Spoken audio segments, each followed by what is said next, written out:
Imekaa hivi darasa. Mwalimu akaingia. Bangi ikanionyesha kichwa yangu imerudi huku. Sasa kazi ilikuwa kuile. Na ninaona nikifanya hivi inakuja kuja. Mwalimu akaniuliza, "Benson, what are you doing?" Nikawacha. Akarudi tena kwa blackboard. Nikampea attention. Akanifukuza nje.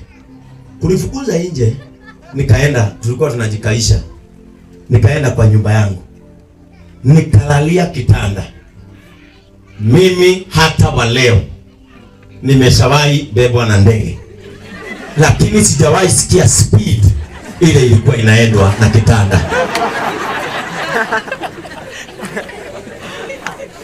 Sijawahi sikia speed ile ilikuwa inaendwa na nini. Sasa akili kanionyesha nidagura Mercedes. Nikafika mahali ikanionyesha sasa nimefika mahali na kumenyesha na gari yangu imekwama. Itigi medideke gari inu hana fagi asu kile nako ile sitting ndio tideke we sitting akere Mercedes. But I remember nikienda shule, one of the things that my father had warned me was Bangi. Because my father knew oyo wadieko no eko mikwa. Bwana Yesu asifiwe sana.